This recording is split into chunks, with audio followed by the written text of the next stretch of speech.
Hi, welcome to Lash Class. Calicut university third semester common course readings on Indian ലിറ്ററേച്ചേഴ്സിലെ dream midnight എന്ന ചാപ്റ്ററാണ് നമ്മൾ നോക്കുന്നത്. Indian English writer Sridala Swami എഴുതിയിട്ടുള്ള ഒരു പോയമാണ്. പോയത്തിൻ്റെ ടൈറ്റിൽ സൂചിപ്പിക്കുന്ന പോലെ തന്നെ ഒരു ദുസ്വപ്നത്തെ കുറിച്ചിട്ടുള്ള കാര്യങ്ങളാണ് ഈ ഒരു പോയത്തിനകത്ത് വരുന്നത്. നമ്മളിവിടെ ഈ പോയത്തിൽ പാർട്ട് ബൈ പാർട്ടായിട്ടൊരു സമ്മറിയും അതിലെ ഷോർട്ട് ക്വസ്റ്റ്യൻസ്, പാരഗ്രാഫ് ക്വസ്റ്റ്യൻസ്, അതുപോലെ എസ് ഐ ക്വസ്റ്റ്യൻസ് എന്നിവയ്ക്കുള്ള നോട്ട്സുമാണ് പ്രൊവൈഡ് ചെയ്യുന്നത്. ആദ്യം നമുക്ക് ഈ പോയത്തിൻ്റെ സമ്മറി നോക്കാം. Part 1. The poem begins by introducing a 12-year-old boy who is sentenced to be executed by drowning. പോയത്തിൻ്റെ തുടക്കത്തിൽ നമ്മൾ കാണുന്നത് 12 വയസ്സായിട്ടുള്ളൊരു ആൺകുട്ടിയാണ്. അവനെ എക്സിക്യൂട്ട് ചെയ്യാൻ പോവുകയാണ്, അതായത് വധശിക്ഷയ്ക്ക് വിധേയനാക്കാൻ പോവുകയാണ്. ബൈ ഡ്രൗണിങ്, വെള്ളത്തിൽ മുക്കിക്കൊണ്ടാണ് അവനെ കൊല്ലാൻ പോകുന്നത്. Despite this grim fate the boy manages to escape. അങ്ങനെ അവൻ വെള്ളത്തിൽ ഇങ്ങനെ മുങ്ങി താഴ്ന്നൊക്കെ ഉണ്ടെങ്കിലും എങ്ങനെയൊക്കെയോ അവൻ അവിടുന്ന് രക്ഷപ്പെട്ടു വരുന്നു. Now he sits in front of the narrator who describes him as shivering and looking like he has just come out of a shower. അങ്ങനെ അവിടുന്ന് രക്ഷപ്പെട്ടിട്ട് അവൻ നമ്മുടെ നരേറ്ററുടെ അടുത്തേക്ക് വന്നിരിക്കുകയാണ്. അവിടെ ഇങ്ങനെ നമുക്കറിയാം, വെള്ളത്തിൽ വരുമ്പോൾ ആകെ ഇങ്ങനെ വിറച്ച് ഇങ്ങനെ വിറങ്ങലിച്ച് നിൽക്കുന്ന ഒരു അവസ്ഥയിലാണ് ഇവനുള്ളത്. This imagery highlights the boy's vulnerability and the trauma he has endured. അപ്പോൾ അവനിങ്ങനെ വിറച്ച് നിൽക്കുന്ന ഒരവസ്ഥയിൽ അവൻ്റെ ട്രോമ, എത്ര വലിയൊരു ദുരന്ത അനുഭവത്തിലൂടെയാണ് അവൻ കടന്നു പോയിട്ടുള്ളത്, അവൻ നേരിടുന്നതെന്നുള്ള കാര്യം നമുക്കവിടെ കാണാവുന്നതാണ്. Part 2. The narrator, the boy's mother, is overwhelmed with the urgent need to protect her son. അപ്പോൾ ഈ നരേറ്റർ കുട്ടിയുടെ അമ്മയാണെന്നുള്ള കാര്യം നമ്മൾ മനസ്സിലാക്കുന്നു. ഈ കുട്ടിയെ എങ്ങനെയെങ്കിലും രക്ഷിക്കണം എന്നുള്ള ചിന്തയിലാണ് സ്വാഭാവികമായിട്ട് അവരുള്ളത്. She has no time to console him or deal with her own grief. ആ കുട്ടിയെ ഒന്ന് ആശ്വസിപ്പിക്കാനോ അവരുടെ തന്നെ ദുഃഖം ഒന്ന് പ്രകടിപ്പിക്കാനുള്ള ഒരു സമയം അവർക്കില്ല. എത്രയും പെട്ടെന്ന് ഈ കുട്ടിയെ രക്ഷിക്കണം എന്നുള്ള ചിന്തയിലാണ് അവരുള്ളത്. In a desperate attempt to keep him safe, she hides him behind a flimsy cardboard wall. അവനെ രക്ഷിക്കാൻ വേണ്ടിയിട്ട് അവർ ചെയ്യുന്നത് കാർഡ്ബോർഡ് ചട്ട കൊണ്ടാണ് ഈ കുട്ടിയെ അവർ മറച്ചു വെക്കുന്നത് അല്ലെങ്കിൽ ഒളിപ്പിക്കുന്നത്. A makeshift solution that symbolises her inadequate means to protect him fully. അതായത് ആ അമ്മയെ കൊണ്ട് ആ കുട്ടിയെ പൂർണ്ണമായിട്ടും സംരക്ഷിക്കാൻ കഴിയില്ല, അതിനുള്ള ശേഷി അവർക്കില്ല എന്നുള്ളൊരു സിംബലായിട്ടാണ് ഈ കാർഡ്ബോർഡ് കൊണ്ട് ആ കുട്ടിയെ ഒളിപ്പിക്കുന്നതിന് നമ്മൾ കാണുന്നത്. Despite the danger, the people around them act as if the boy never left and never needed to escape, indicating a societal denial or ignorance of his ordeal. ഇനി ഈ കുട്ടി ഇങ്ങനെ മുങ്ങി മരിക്കുന്ന ഒരു അവസ്ഥയിൽ നിന്ന് കയറി വന്നിരിക്കുകയാണെന്നുണ്ടെങ്കിലും ചുറ്റുമുള്ള ആളുകൾ യാതൊരു വികാരവും പ്രകടിപ്പിക്കുന്നില്ല. അവനിവിടുന്ന് പോയെന്നോ വെള്ളത്തിൽ വീണെന്നോ രക്ഷപ്പെട്ടെന്നോ എന്നുള്ള യാതൊരു കാര്യങ്ങളും ആളുകൾ പ്രകടിപ്പിക്കുന്നില്ല. നമുക്കറിയാം, നമ്മുടെ സമൂഹത്തിൽ പല കാര്യങ്ങളും ഇപ്പൊ തന്നെ നമുക്കറിയാം, ലോകത്തിന്റെ പല ഭാഗങ്ങളിലും യുദ്ധങ്ങൾ നടക്കുന്നുണ്ട്, നമ്മുടെ രാജ്യത്ത് തന്നെ പല അക്രമങ്ങളും മറ്റൊക്കെ നടക്കുന്നുണ്ട്. പക്ഷെ ഇതൊക്കെ ഉണ്ടായിട്ടും ആളുകൾ അവരുടെ സ്വാഭാവിക ജീവിതവുമായിട്ട് ഒന്നും അറിയാത്തതുപോലെ നടക്കുന്നതിന്റെ ഒരു സിമ്പലായിട്ടാണ് ഈ ആളുകളുടെ പ്രതികരണത്തിന് നമ്മൾ കാണുന്നത്. Then she exclaims that she doesn't know what the boy was accused of and defends her son's innocence like every mother. ഇനി ഈ കുട്ടിയെ എന്തിനാണ് ഇങ്ങനെ മുക്കിക്കൊല്ലാൻ പോയതെന്നുള്ള കാര്യത്തെ കുറിച്ചിട്ട് ഇവർക്ക് അറിയില്ല. അവൻ ചെയ്ത കുറ്റം എന്താണെന്നുള്ള കാര്യമൊന്നും ഇവർക്ക് അറിയില്ല. പക്ഷെ എല്ലാ അമ്മമാരെയും പോലെ അവരുടെ കുട്ടി ഇന്നസെന്റ് ആണ്, നിഷ്കളങ്കനാണ് എന്നുള്ള കാര്യമാണ് അമ്മ പറയുന്നത്. Part 3. The narrator begins to question the nature of the boy's execution. അതിനുശേഷം ആ എക്സിക്യൂഷനെ കുറിച്ചിട്ടാണ് അവർ ചിന്തിക്കുന്നത്. She wonders if it was all a make-believe scenario. അതൊരു മേക്ക് ബിലീവ്, അതായത് വിശ്വസിപ്പിക്കാൻ വേണ്ടിയിട്ട് വെറുതെ കാണിച്ചൊരു കാര്യമാണോ, അതായത് ഒരു പക്ഷേ ആ കുട്ടിയെ ഭയപ്പെടുത്തുക എന്നുള്ള ഉദ്ദേശത്തോടു കൂടി കൊല്ലുക എന്നുള്ള ഉദ്ദേശമില്ലാതെ വെറുതെ അങ്ങനെ കാണിച്ചതായിരിക്കുമോ എന്നവർ ചിന്തിക്കുന്നുണ്ട്. Involving pirates and walking the plank. ഇനി പൈറേറ്റ്സ് ആയിരിക്കുമോ, ഈ കടൽ കൊള്ളക്കാരായിരിക്കുമോ ഈ കുട്ടിയെ ഇതുപോലെ എക്സിക്യൂട്ട് ചെയ്യാൻ ശ്രമിച്ചെന്നുള്ള കാര്യം അവർ ചിന്തിക്കുന്നുണ്ട്. വാക്കിംഗ് ദ പ്ലാങ്ക് എന്ന് പറയുന്നത് പൈറേറ്റ്സിന്റെ ഇടയിലുള്ള ഒരു എക്സിക്യൂഷൻ മെത്തേഡാണ്. കണ്ണ് കെട്ടിക്കൊണ്ട് ഈ കപ്പലിന്റെ വക്കത്ത് കൂടെ നടത്തുന്ന ഒരു സംവിധാനമാണ്. സ്വാഭാവികമായിട്ടും ആള് കടലിലേക്ക് വീഴും. അത്തരത്തിലുള്ള ഒരു രീതിയാണോ ഇവിടെ ഉണ്ടായെന്നുള്ള കാര്യമൊക്കെ അവർ ചിന്തിക്കുന്നു. This scepticism reflects a struggle to comprehend such a barbaric act. ഇത്രയും ബാർബാറിക് ആയിട്ടുള്ള, അതായത് കാടത്തം നടന്നിട്ടുള്ള ഈ പ്രവൃത്തി അവർക്ക് ഉൾക്കൊള്ളാൻ കഴിയുന്നില്ല എന്നുള്ള കാര്യമാണ് നമ്മളിവിടെ മനസ്സിലാക്കുന്നത്.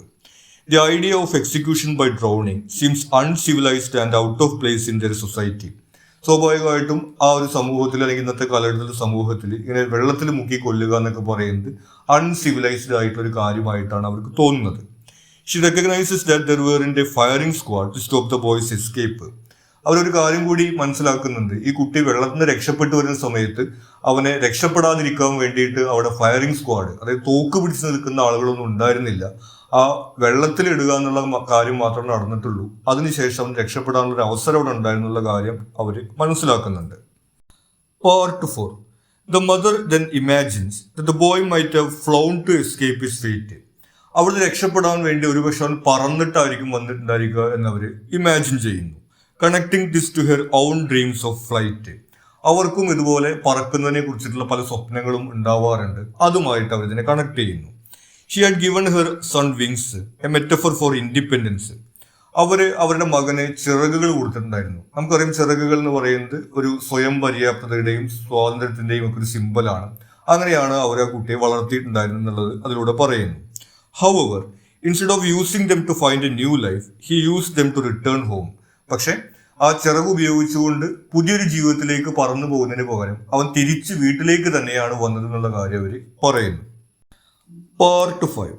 In the final part, the narrator muses on the paradox of childhood and maturity.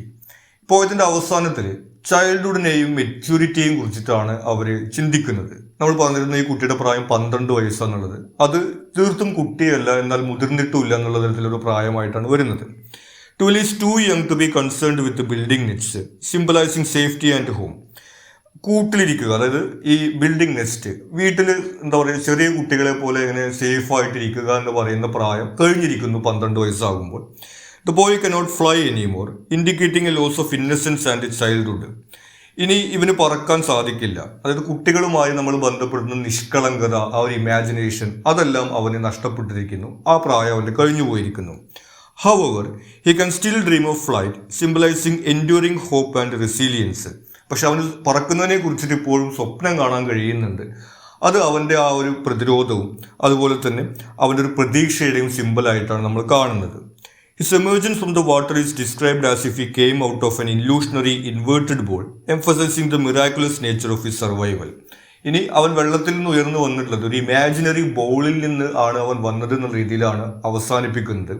അപ്പോൾ പൊതുവിൽ ഈ ഒരു പോയത്തിൽ പറഞ്ഞു വെക്കുന്നത്, ഒരു 12 വയസ്സിന് ശേഷം, അതായത് കുട്ടിയല്ല എന്നാൽ മുതിർന്നിട്ടുമില്ല എന്നുള്ളൊരു അവസരത്തിൽ ചിറകുകളുമായിട്ട് പറക്കാൻ വേണ്ടിയിട്ട് പോകുന്ന സമയത്ത് വെള്ളത്തിൽ മുങ്ങി താഴുന്നതാണ് ജീവിതത്തിന്റെ യാഥാർത്ഥ്യം എന്നുള്ള ഒരു സിമ്പലായിട്ട് നമുക്കിതിനെ കണക്കാക്കാൻ വേണ്ടി സാധിക്കും. അതുപോലെ തന്നെ സമൂഹത്തിലുള്ള ഒരു ക്രൂരതകൾ, അതുപോലെ തന്നെ അതിനോട് ചുറ്റുമുള്ള ആളുകൾ പ്രതികരിക്കാതെ ഒന്നും സംഭവിക്കാത്ത പോലെ നടക്കുന്ന ഒരു സൊസൈറ്റി, അത്തരം കാര്യങ്ങളെ കുറിച്ചിട്ടൊക്കെ ഈ പോയത്തിനകത്ത് പറയുന്നുണ്ട്. ഇനി ഇതിലെ നോട്ട്സ് ആണ്. ആദ്യം ഷോർട്ട് ക്വസ്റ്റ്യൻസ് നോക്കാം. Who is the speaker of the poem dream mid night? ഈ പോയത്തിലെ സ്പീക്കർ ആരാണ്? The speaker of the poem Dream Midnight is the mother of the 12-year-old boy. 12 വയസ്സായ ഒരു ആൺകുട്ടിയുടെ അമ്മയാണ് ഈ പോയത്തിലെ സ്പീക്കറായിട്ട് വരുന്നത്. I have no time to hold him or release the grief that held me. Why does the speaker say so? എനിക്ക് അവനൊന്ന് ആശ്വസിപ്പിക്കാനോ എൻ്റെ ദുഃഖമൊന്ന് മറികടക്കാനുള്ള സമയമില്ല എന്ന് ഈ സ്പീക്കർ പറയുന്നുണ്ട്. എന്തുകൊണ്ടാണ് അങ്ങനെ പറയുന്നത്? The speaker says this because she is focused on urgently protecting her son from further danger, leaving her no time to address her own emotions. ഇമോഷൻസിനെ കുറിച്ചൊന്നും ചിന്തിക്കാൻ ഇപ്പോൾ സമയമില്ല. എത്രയും പെട്ടെന്ന് ഈ കുട്ടിയെ പ്രൊട്ടക്ട് ചെയ്യണം, രക്ഷിക്കണം എന്നുള്ള കാര്യം കൊണ്ടാണ് ആശ്വസിപ്പിക്കാനും അതുപോലെ ദുഃഖം മറികടക്കാനൊന്നും സമയമില്ല എന്നുള്ള രീതിയിൽ അവർ പറയുന്നത്. It is not civilised, it is not how we live where we live. What is the uncivilised act that frightens the speaker? ഇനി അൺസിവിലൈസ്ഡ് ആയിട്ടുള്ള ഒരു കാര്യത്തെ കുറിച്ചിട്ട് ഈ പോയത്തിനകത്ത് പറയുന്നുണ്ട്. എന്താണത്? The uncivilized act that frightens the speaker is the execution of her son by drowning. വെള്ളത്തിൽ മുക്കി കൊല്ലുക എന്നുള്ള ഒരു എക്സിക്യൂഷൻ മെത്തേഡാണ് അൺസിവിലൈസ്ഡ് ആയിട്ട് ഇവർ പറയുന്നത്. അതാണ് ഇവരെ ഭയപ്പെടുത്തുന്നത്. What are the doubts that rule the speaker's psyche about the ordeals that her son is going to face while being captured? ഈ കുട്ടി ഇനി പിടിക്കപ്പെടുകയാണെങ്കിൽ അവൻ എന്തെല്ലാമാണ് നേരിടേണ്ടി വരിക എന്നുള്ള രീതിയിലാണ് സ്പീക്കർ ചിന്തിക്കുന്നത്. Speaker doubts whether the execution was real or make believe. ശരിക്കും ഈ എക്സിക്യൂഷൻ റിയൽ ആയിരുന്നോ അതോ പറ്റിക്കാൻ വേണ്ടിയിട്ട് ചെയ്തതായിരുന്നോ എന്നുള്ള കാര്യം ഇവർ സംശയിക്കുന്നുണ്ട്. Wonders if pirates were involved and questions if a son foolishly walked on to danger with his head in the clouds. ഇനി പൈറേറ്റ്സ് ഉണ്ടായിരുന്നു, നമ്മൾ നേരത്തെ പറഞ്ഞിരുന്നു ഈ വാക്ക് ദ പ്ലാങ്ക് എന്നുള്ള രീതിയിലുള്ള മെത്തേഡിലാണോ ഇത് ചെയ്തിട്ടുള്ളത്, അതോ ഇവൻ ഇങ്ങനെ മുകളിൽ നോക്കി നടക്കുന്നതിന്റെ ഭാഗമായിട്ട് അറിയാതെ വെള്ളത്തിൽ വീണതാണോ, അപ്പോൾ ഇനി പിടിക്കപ്പെട്ടാൽ എന്തുണ്ടാവും എന്നുള്ളതിനെ കുറിച്ചിട്ട് ഇത്തരം കാര്യങ്ങളെ കുറിച്ചിട്ടാണ് അവർ ചിന്തിക്കുന്നത്. Do you think the poem ends with an optimistic note? If yes, give reasons. ഈ പോയം ഒരു ശുഭാപ്തി വിശ്വാസത്തോടു കൂടിയാണോ അവസാനിക്കുന്നത്? അതിന്റെ കാരണങ്ങൾ എന്താണെന്നാണ് ചോദിച്ചിട്ടുള്ളത്. Yes, the poem ends on an optimistic note because the boy survives his ordeal and continues to dream of flight. ഒന്ന്, ആ കുട്ടി രക്ഷപ്പെടുന്നുണ്ട്, കൂടാതെ അവൻ വീണ്ടും ഈ പറക്കുന്നതിനെ കുറിച്ചിട്ടാണ് സ്വപ്നം കാണുന്നത്. Symbolising hope and resilience despite the challenges he faced. അവൻ നേരിട്ട വെല്ലുവിളികൾക്കിടയിലും അവനൊരു പ്രതീക്ഷയും പ്രതിരോധവും എല്ലാം ഉണ്ട് എന്നുള്ള സിമ്പിളായിട്ടാണ് നമ്മൾ ഈ പോയത്തിന്റെ അവസാനം കാണുന്നത്. അതുകൊണ്ട് നമുക്കത് ഒപ്റ്റിമിസ്റ്റിക് ആണെന്ന് പറയാം. ഇനി ഇതിലെ പാരഗ്രാഫ് ക്വസ്റ്റ്യൻസ് ആണ്. ആദ്യത്തെ ചോദ്യം, discuss how the speaker in the poem voices out the fear of getting captured. പിടിക്കപ്പെടും എന്നുള്ളൊരു ഭയം എങ്ങനെയാണ് ഈ പോയത്തിനകത്ത് പ്രകടിപ്പിക്കുന്നത്? Immediate reaction to danger. The speaker's immediate reaction to hide her son behind a flimsy cardboard wall showcases her fear and urgency to protect him from being recaptured. ഇവൻ രക്ഷപ്പെട്ടു വരുന്ന സമയത്ത് ആശ്വസിപ്പിക്കാനോ മറ്റൊന്നിലും നിൽക്കുന്നത് എത്രയും പെട്ടെന്ന് ഇവനെ രക്ഷിക്കണം, അവനെ ഒളിപ്പിക്കണം എന്നുള്ള രീതിയിലാണ് ഈ കാർഡ്ബോർഡ് ഷട്ടറുകൾ കൊണ്ട് അവനെ ഒളിപ്പിക്കുന്നത്. അപ്പോൾ അവിടെ വീണ്ടും പിടിക്കപ്പെടും എന്നുള്ളൊരു ഭയമാണ് പ്രകടിപ്പിക്കപ്പെടുന്നത്. This demonstrates your acute awareness of the ongoing threat. അതായത് അപകടം അവിടെ അവസാനിച്ചിട്ടില്ല, വീണ്ടും പിടിക്കപ്പെടാം എന്നുള്ളൊരു ഭയം അതിലൂടെ പ്രകടിപ്പിക്കുന്നുണ്ട്. പിന്നെ വരുന്നത് lack of time for emotional response ആണ്. നമ്മൾ നേരത്തെ പറഞ്ഞിരുന്നു. The speaker mentions that she has no time to hold her son or release her grief. ആ കുട്ടിയെ ഒന്ന് പിടിക്കാനോ ആശ്വസിപ്പിക്കാനോ അവരുടെ തന്നെ ദുഃഖം മറികടക്കാനുള്ള സമയമില്ല എന്ന് അവർ പറയുന്നുണ്ട്. Indicating the pressing danger they are in. അതായത് ആ അപകടം അവിടെ നിന്ന് വിട്ടുപോയിട്ടില്ല എന്നുള്ളതാണ് അവിടെ സൂചിപ്പിക്കുന്നത്. This urgency reflects their fear that any delay could lead to his capture. അതായത് സമയം വൈകി കഴിഞ്ഞിട്ടുണ്ടെങ്കിൽ അവൻ വീണ്ടും പിടിക്കപ്പെടും എന്നുള്ളൊരു ഭയമാണ് അതിലൂടെ പ്രകടിപ്പിക്കുന്നത്. അടുത്ത ചോദ്യം, discuss the atmosphere of fear and uncertainty that lingers throughout the poem. പോയത്തിലുടനീളം ഒരു ഫിയറിന്റെയും അൺസർട്ടനിറ്റിയുടെയും അറ്റ്മോസ്ഫിയർ ആണെന്നാണ് പറയുന്നത്. അതെങ്ങനെയാണ് പ്രകടിപ്പിക്കുന്നത്? Opening with execution. The poem begins with the boy sentenced to execution by drowning, immediately setting a tone of fear and danger. തുടക്കത്തിൽ തന്നെ നമ്മൾ കാണുന്നത് ഈ കുട്ടിയെ എക്സിക്യൂഷന് വേണ്ടി വിധിച്ചിരിക്കുകയാണ്, വെള്ളത്തിൽ മുക്കിക്കൊല്ലാൻ വേണ്ടിയിട്ട്. അവിടെ തന്നെ നമുക്ക് ഈ ഒരു ഫിയർ, ഡേഞ്ചർ തുടങ്ങിയിട്ടുള്ള കാര്യങ്ങളാണ് കാണുന്നത്. The reader is introduced to a dire situation that establishes the overarching atmosphere of dread. അതായത് ആകെ ഇങ്ങനെ ഒരു മൂകത നിറഞ്ഞു നിൽക്കുന്ന, ഭയം തളം കെട്ടി നിൽക്കുന്ന ഒരു അറ്റ്മോസ്ഫിയർ ആണ് തുടക്കത്തിൽ തന്നെ പോയത്തിൽ ഈ ഒരു എക്സിക്യൂഷന്റെ സീനിലൂടെ സൃഷ്ടിക്കുന്നത്. പിന്നെ വരുന്നത് അൺസർട്ടനിറ്റി ആൻഡ് സ്പെക്കുലേഷൻ ആണ്. The speaker's contemplation of various execution scenarios such as walking the plank like pirates shows their anxiety and fear of the unknown methods that could have been used against their son. പിന്നെ uncertainty എന്ന് പറയുന്നത് ഈ എക്സിക്യൂഷനെ സംബന്ധിച്ചിട്ടുള്ള കാര്യം തന്നെയാണ്. ഇതൊരു make believe ആയിരുന്നു, അതായത് ഇത് റിയൽ ആയിരുന്നു എന്നുള്ള കാര്യം അവർ സംശയിക്കുന്നുണ്ട്. അതുപോലെ തന്നെ പൈറേറ്റ്സ് ഉണ്ടായിരുന്നു, അതുപോലെ തന്നെ വാക്ക് ദ പ്ലാങ്ക്, അതായത് കണ്ണ് കെട്ടിയിട്ട് ഇതുപോലെ വെള്ളത്തിലേക്ക് നടത്തുന്ന സംവിധാനമാണോ ഉണ്ടായിരുന്നത് തുടങ്ങിയിട്ടുള്ള കാര്യങ്ങളെ കുറിച്ചിട്ടൊക്കെ അവർ ചിന്തിക്കുന്നുണ്ട്. ഏതാണ് എന്നുള്ളതിനെ കുറിച്ച് വ്യക്തത അവർക്കില്ല. അവിടെ നമ്മൾ ഈ അൺസർട്ടനിറ്റി കാണുന്നുണ്ട്. This uncertainty amplifies their fear of what might face. അപ്പോൾ ഈ ഒരു അൺസർട്ടനിറ്റി ഉള്ള കാരണം കൊണ്ട് അത് ഈ ഒരു ഫിയറിനെയും ആംപ്ലിഫൈ ചെയ്യുന്നുണ്ട്. കാരണം എന്താണ് നേരിടാൻ പോകുന്നത് എന്നുള്ളത് അറിയാത്തത് കാരണം കൊണ്ട് തന്നെ ഭയം കൂടുന്നൊരു സാഹചര്യമുണ്ട്. അത്തരത്തിലാണ് ഈ പോയത്തിനകത്ത് ഒരു ഫിയറിന്റെയും അൺസർട്ടനിറ്റിയുടെയും അറ്റ്മോസ്ഫിയർ ക്രിയേറ്റ് ചെയ്തിരിക്കുന്നത്. ഇനി ഇതിലെ എസ്സേ ക്വസ്റ്റ്യൻ ആണ്. Discuss how the poem voices out the absurdities of contemporary life where everything is defined by power and autonomy. എല്ലാ കാര്യങ്ങളും അധികാരത്തിനെ ചുറ്റിപ്പറ്റിക്കൊണ്ടുള്ള ആധുനിക ജീവിതത്തിന്റെ അബ്സഡിറ്റി അല്ലെങ്കിൽ അസംബന്ധം എങ്ങനെയാണ് ഈ പോയത്തിനകത്ത് അവതരിപ്പിച്ചിരിക്കുന്നതാണ് ചോദിച്ചിട്ടുള്ളത്. ആദ്യം തന്നെ വരുന്നത് എക്സിക്യൂഷൻ ഓഫ് ദ ചൈൽഡ് ആണ്. The central absurdity is the planned execution of a 12-year-old boy by drowning. 12 വയസ്സായ ഒരു കുട്ടിയെ വെള്ളത്തിൽ മുക്കിക്കൊല്ലാൻ വേണ്ടിയിട്ടുള്ള ഒരു എക്സിക്യൂഷൻ എന്ന് പറയുന്നത് നമുക്കറിയാം അബ്സഡ് ആണ്, ഒരു അസംബന്ധമായിട്ടൊരു കാര്യമാണ്. This act illustrates how power and authority can be wielded in extreme and arbitrary ways, disregarding the innocence and vulnerability of individuals. അപ്പോൾ ഈ അധികാരം ഇതുപോലെ എങ്ങനെയാണ് ഇത്രയും നിഷ്കരുണമായിട്ടുള്ള കാര്യങ്ങൾ ചെയ്യുക എന്നുള്ള കാര്യത്തെ കുറിച്ചിട്ട്, എക്സ്ട്രീം മെഷേഴ്സ് എടുക്കുക എന്നുള്ള കാര്യത്തിനെ കുറിച്ചുള്ള സിമ്പിളായിട്ട് നമുക്കത് കാണാവുന്നതാണ്. പിന്നെ വരുന്നത് സൊസൈറ്റൽ ഇൻഡിഫറൻസ് ആണ്. The reaction of the people around the boy, who act as if he had never faced any danger, highlights a societal indifference or denial towards the harsh realities faced by individuals. നമുക്കറിയാം, നമ്മുടെ സമൂഹത്തെക്കുറിച്ച് നമ്മൾ പറയുന്ന ഒരു കാര്യമാണ് indifference എന്നുള്ളത്. കാരണം പല കാര്യങ്ങളും, യുദ്ധങ്ങളോ അക്രമങ്ങളോ മറ്റോ ആയിട്ട് പല ആളുകളും പലതും അനുഭവിക്കുന്ന സാഹചര്യമാണ് ലോകത്തുള്ളത്. പക്ഷെ ആളുകൾ എല്ലാവരും തന്നെ ഒന്നും സംഭവിക്കാത്ത പോലെ അവരുടെ ജീവിതവുമായിട്ട് മുന്നോട്ട് പോവുകയാണ്. അത്തരം ഒരു കാര്യം തന്നെയാണ് ഈ കുട്ടി വെള്ളത്തിൽ നിന്ന് രക്ഷപ്പെട്ടു വരുന്ന സമയത്ത് നമ്മൾ കാണുന്നത്.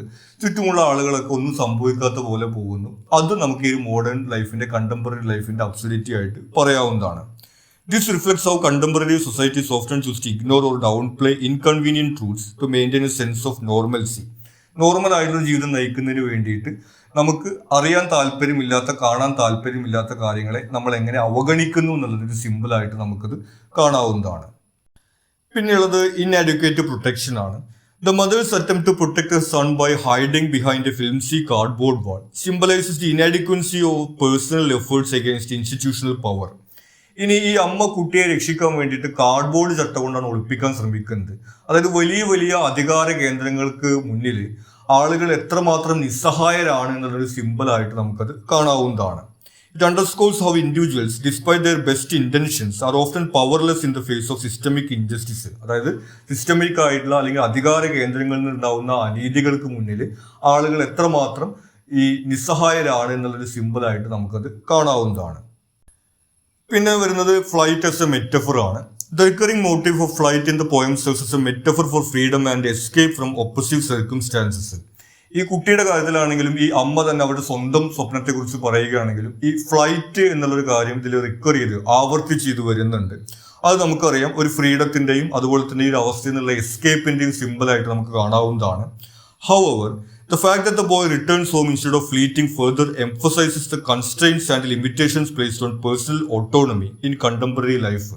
പക്ഷെ ആ കുട്ടിക്ക് ചിറക് കൊടുത്ത് പറഞ്ഞയച്ചതിന് ശേഷവും അവൻ പറന്നു പോകുന്നതിന് പകരം തിരിച്ച് വീട്ടിലേക്ക് തന്നെയാണ് വരുന്നത്. അപ്പോൾ ഈ ഒരു ആധുനിക സമൂഹത്തിലെ ജീവിതത്തിൽ ആളുകൾക്ക് ഇതുപോലെ രക്ഷപ്പെടാനുള്ള സാധ്യത എത്രമാത്രം പരിമിതമാണ് എന്നുള്ളൊരു സിമ്പിളായിട്ട് കൂടി നമുക്കത് കണക്കാക്കാവുന്നതാണ്. ഇത്രയും കാര്യങ്ങളാണ് നമുക്കൊരു ചാപ്റ്ററുമായി ബന്ധപ്പെട്ട് ഇമ്പോർട്ടൻ്റ് ആയിട്ട് വരുന്നത്. നിങ്ങൾക്ക് മറ്റെന്തെങ്കിലും സംശയങ്ങളോ സജഷൻസോ ഉണ്ടെങ്കിൽ നിങ്ങൾ കമൻറ്റ് ചെയ്യുക. കൂടാതെ ചാനൽ നിങ്ങളൊരു സബ്സ്ക്രൈബ് ചെയ്തിട്ടില്ലെങ്കിൽ സബ്സ്ക്രൈബ് ചെയ്യുക. Thank you.